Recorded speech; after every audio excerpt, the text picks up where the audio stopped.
ladies and gentlemen. This is Patrick Laughlin, aka Big Daddy, and this is my day in the life. Bicycle transformation. What do we call that? The metamorphosis. That's what one of the tricks is going to be called that I got here. Is there anything you want to say to the kids out there that try to steal your tricks?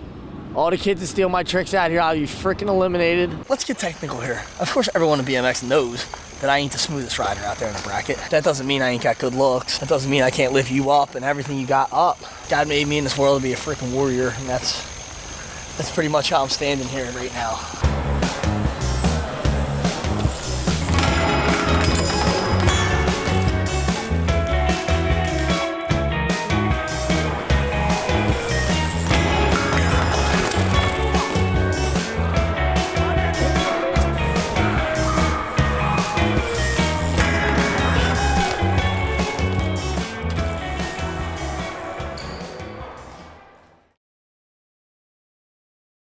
You have Pat Laughlin and you have Big Daddy.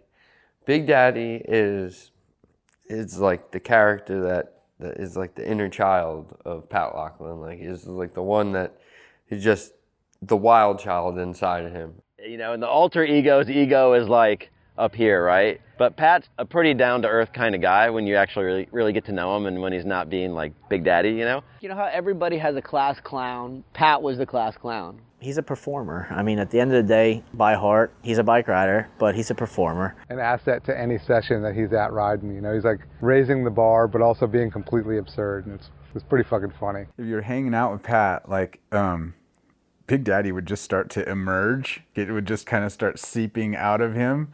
That character will come out like when he has an audience or something like that. But Pat Laughlin, yeah, it's the same fucking guy. It's the same fucking guy. I can't, you know what I mean? It is what it is. Like I was trying to think like, all right, yeah, this is Pat the dad and this, that, and the other thing. It's the same fucking guy.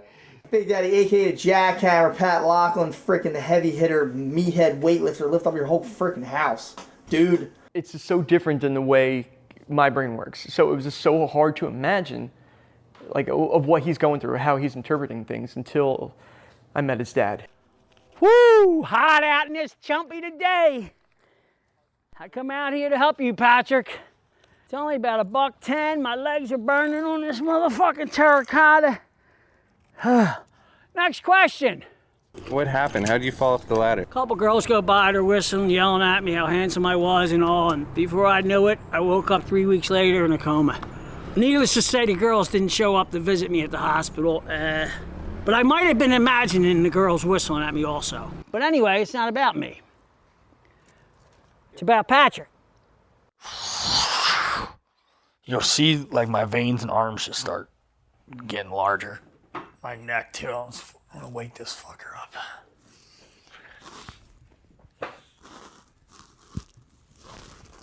All right, there we go. I've woken up. So BMX for me was like, my dad got me this little bike, rolled me down the street like any other dad would, and a couple little swerves, and then I had it. I got tired of the park guards coming to my house when he was like 8 years old, and they knocked on my door and they said he ruined 2 acres of ground down in the park making ramps out of dirt. My answer was, how can an 8-year-old kid do 2 acres of ground? And I slammed the door on him. And then I decided to take him up to Ben Salem. They had a track. And then from there, he started to do all the crazy jumping and all that, you know? But he was always about the jumping more than the racing. From early on, I used to build tree houses in the woods. I was very into building. I worked with my dad as a kid, whether going to a construction job, shoveling material up at 8, 9 years old, leaving with a bucket of hammer, and now it's building forts. Always in the woods. A lot of the outside kids would want to come in. You had to be a part of their clique. There was a little gang called SWO, the Shmee World Order, where you had to hang out. Like if I rolled by the park to go into the woods to either my bike ramps or my tree houses, like I had to answer to those dudes. Philadelphia, you don't really get out. My friends never got out of the neighborhood. There was still just transitions in and out of there where I was like 18 making money off BMX, and then I was like taking pills and my bike got stolen and I was 19 years old. I didn't even have a bike. I started thinking about that. And I'm like, man, I need to get back on my bike. Borrowed my friend's bike, and I got in my car and drove to Jersey. I haven't rode in probably a year. Took his bike to Lakewood, which is Scotty Cranmer skate park. I get there, I see this guy go up, do a 360 backflip, 540 tire tap to Taliban. It was Scotty. I really messed up because I was just as good as that guy like a couple years ago. Where it started out for me getting better at riding is me and a friend, Adam Alois, we got a piece of property from his parents. Brought in machines, we built a humongous dirt course in the backyard. Everyone came out. Top pros. Corey Anastasio was living with us at our house. Dude was a straight rock star. So this is where it really became a reality, like, oh, damn, I'm actually hanging out with pros. This is all I ever wanted to do. I was working for SE Bikes at the time with Todd Lyons, and I sent the videos to Todd and said, Todd, I've known this kid and watched him develop over the last 10 years. We need to sponsor him because he is going to be very important in BMX.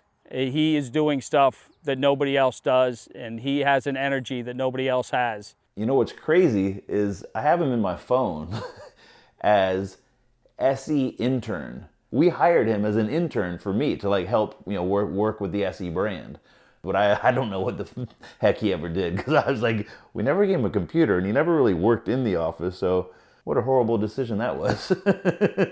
He would walk into the president of the company's office, no matter what the president was doing, and just start talking. The president of the company loved Pat. Took him around, showed him, introduced him to everybody, and just basically got a kick out of this wild BMX kid.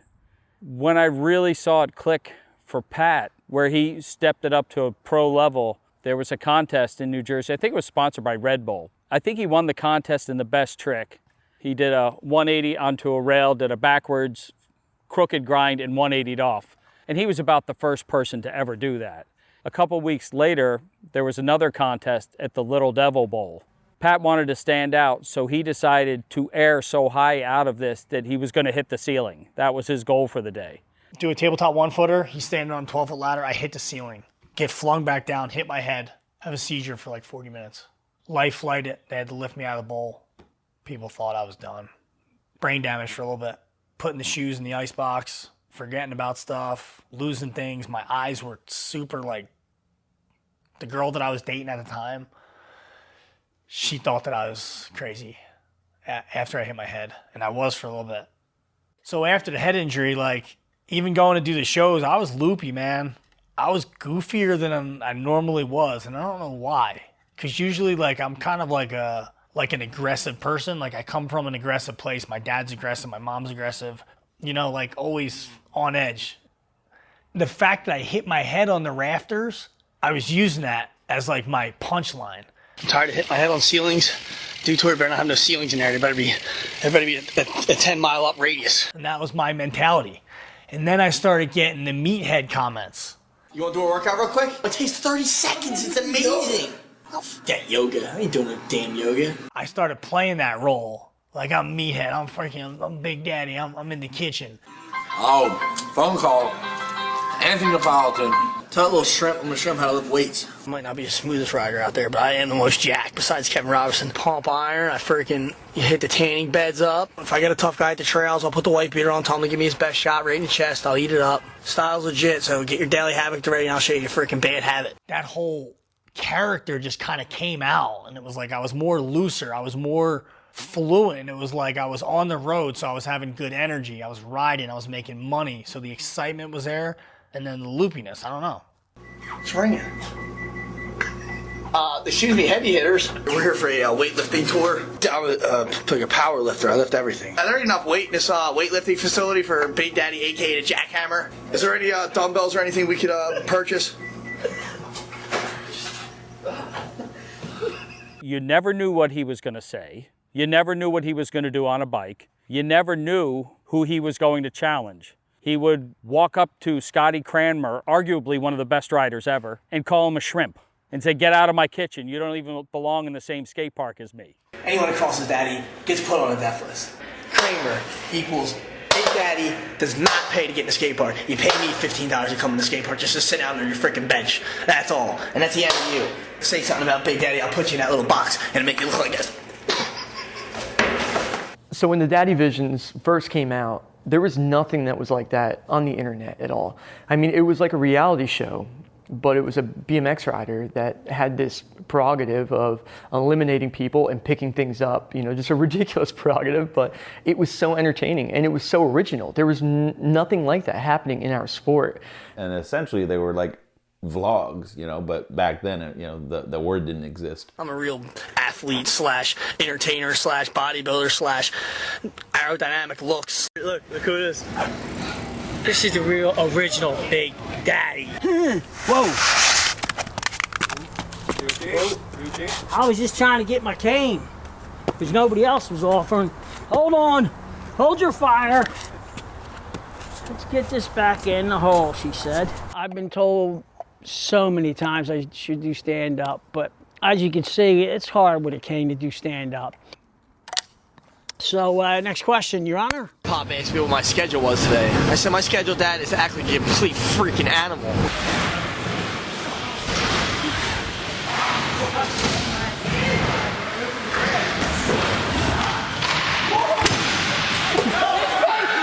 Are you serious? The peg flew up. Are you serious?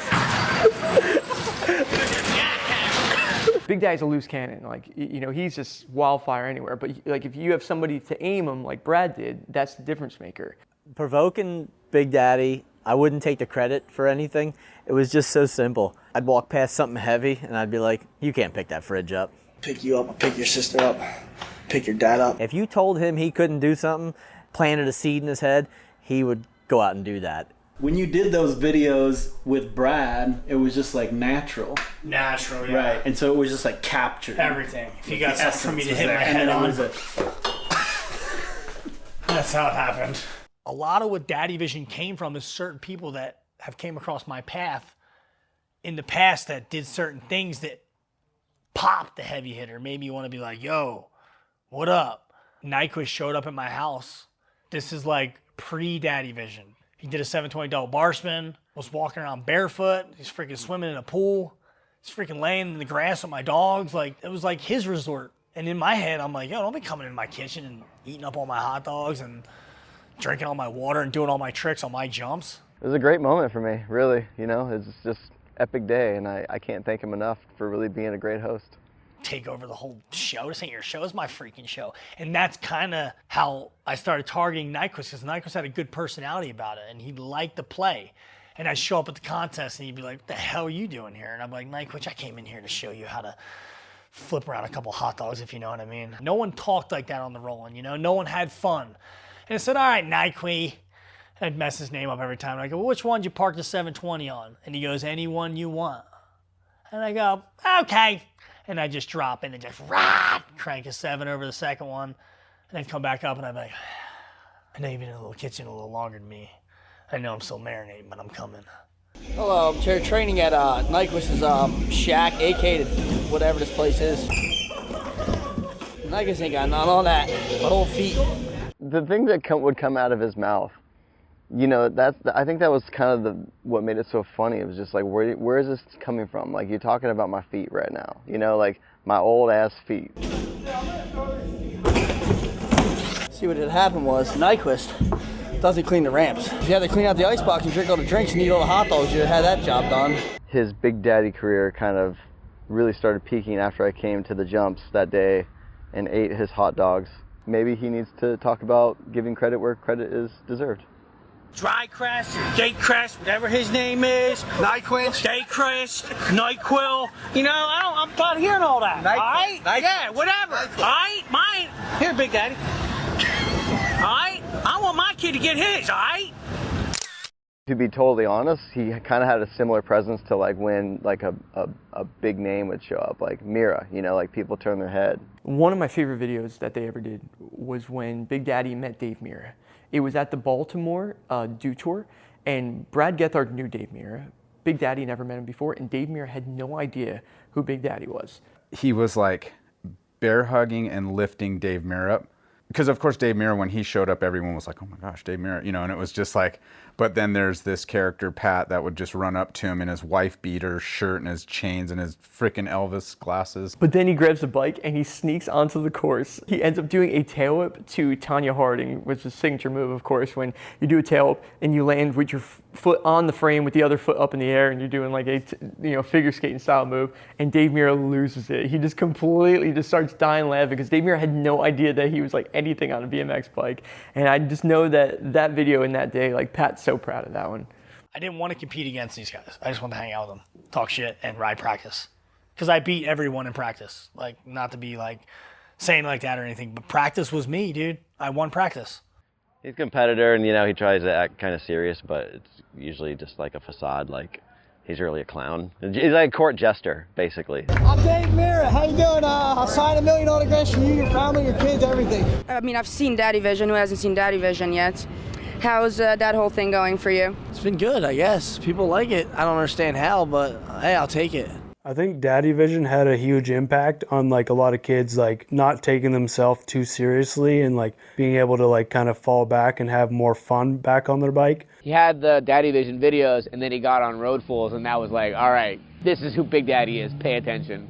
R-O-A-D-F-O-O-L-S, R-O-A-D-F-O-O-L-S,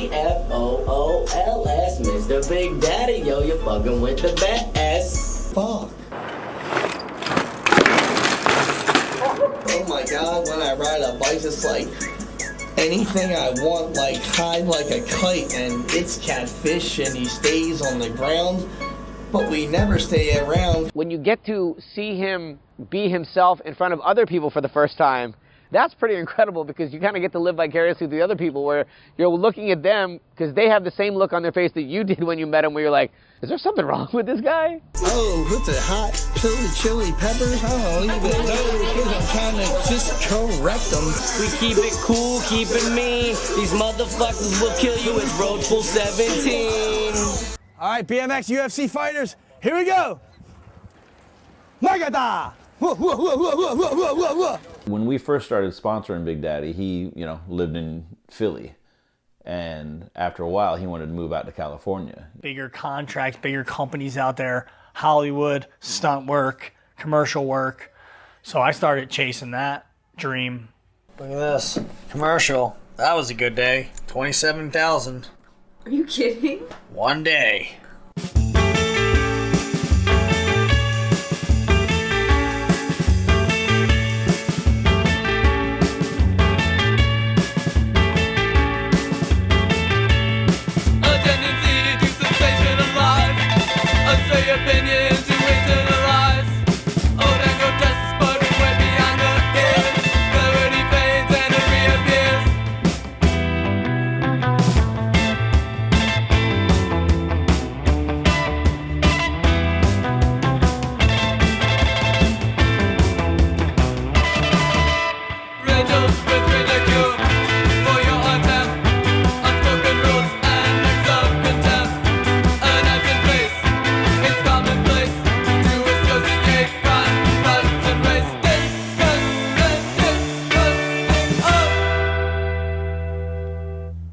I got gold spokes in the other side of my wheel. Just so when I'm coming off Oppo, the sun shines off and lets you know I'm going for the gold. If you see it glisten, you better listen. We put a lot of marketing focus, on Big Daddy, and we wanted people, when they think of SE freestyle bikes and street bikes and ramp bikes, dirt jump bikes, they think of Big Daddy, because he did it all. For many years was our number one guy. This is my signature bike, the heavy hitter. I had a bunch of these made over the years when I rode for SE. When you wanted to go do something or do a photo shoot or do a video shoot, he would show up and he would do some wild shit every time, like no ifs, ands, and buts about it. He would always put his heart and soul into,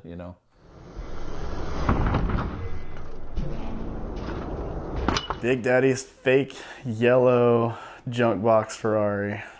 This thing was a Nissan 300 ZX, hundreds of pounds of Bondo, 13-inch wide rims in the back. I mean, this thing was huge. It had quad exhaust for whatever reason. Dodge Neons are trying to race us.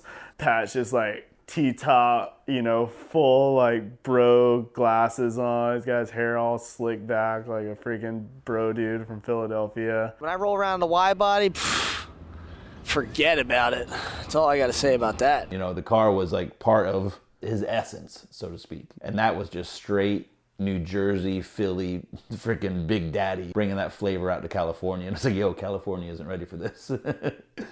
I've been on a wild rock star party life for the last 6 months. I should be dead right now. I'm lucky to even be here. Some time went by in California doing the Hollywood thing, trying to get commercial work, TV work. Wasn't consistent, and I was partying a lot. Go, go!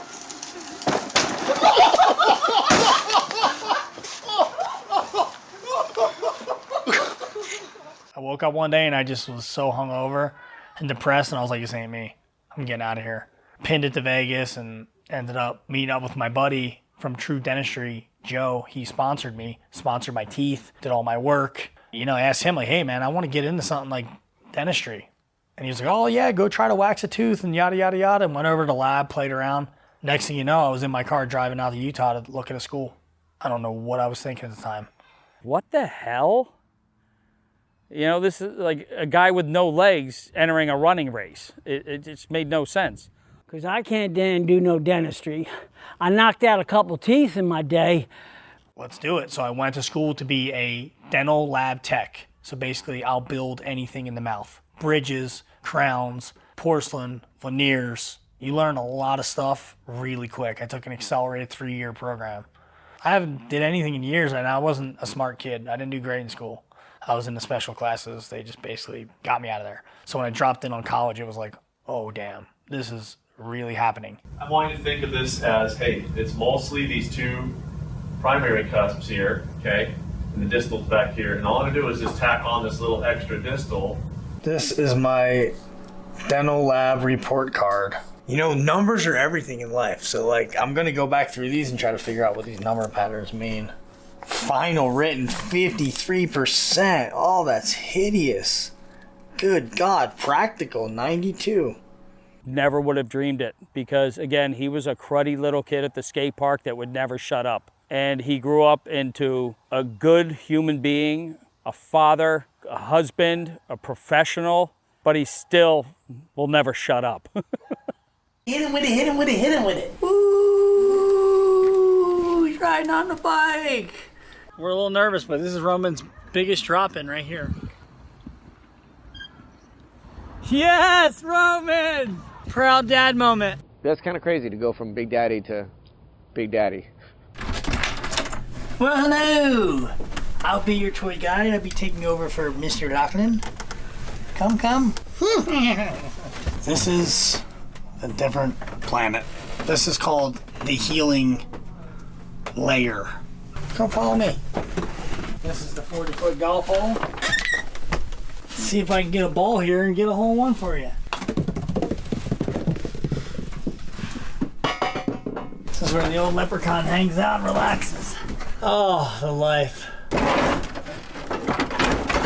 A lot of what you see here is all hand-picked and put in its perfect place. Look at this. Look at the engineering skills I have. There is 600 pounds up here. I've seen him do like crazy bike tricks, and then he comes up here, comes out on these trusses, because this was just like trusses and then like insulation, and he literally falls through the ceiling into my salon, and like I had ice packs on every side of his body. And I've never seen him even get hurt on a bike. Imagine working inside of this area here. You're just cutting in boards and you're trying to fit stuff and you're banging your elbows and you're banging your head on just everything because it's such a tight place. Most people say they feel like a kid when they leave, so that's good. At least I know it's working. I feel like a kid every time I leave. Sometimes I'll come home from work and just come up here and sit here by myself and just look around. He's a kid at heart. Probably always will be. I think that's why he's lasted so long in the BMX field.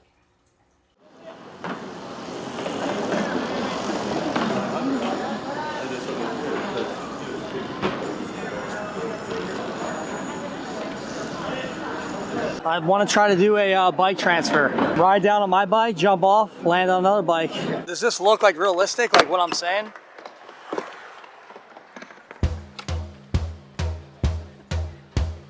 Preservation of misinformation. I'm twisting the truth, instilling anguish in you, distorting mundane images of guilt and innocence. With tactful vigilance, I'll shift your interest.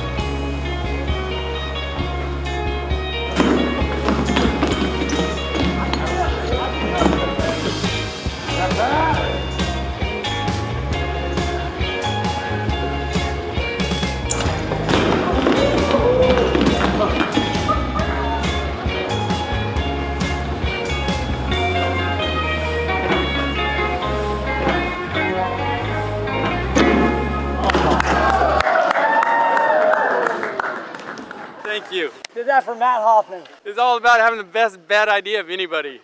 And Pat's winning. Congratulations on winning practice, bud. One of these days, Pat, one of these days, you'll be on that modem. Not modem. What's that thing they stand on? Podium. You'll be on that podium. I don't care if it's a third place. You're due, bro. And that's all. I love you, son.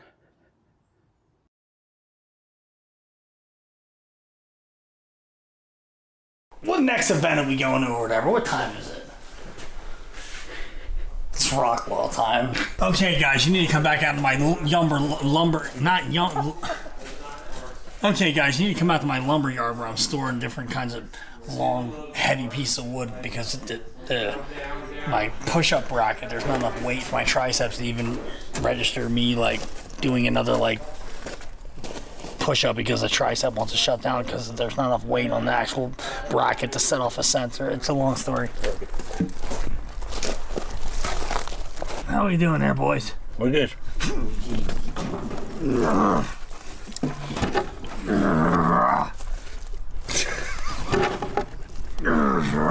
That's how serious it is when you come into the heavy hitter's backyard. See what I'm doing here on a daily basis. I'm out here in my own lumber yard. So that's basically wrapping up my house tour here and the antics that we do on a daily basis and great people that come around to help out. I love you, BMX. I love you, friends. Amen. Live big, dream big. Good night.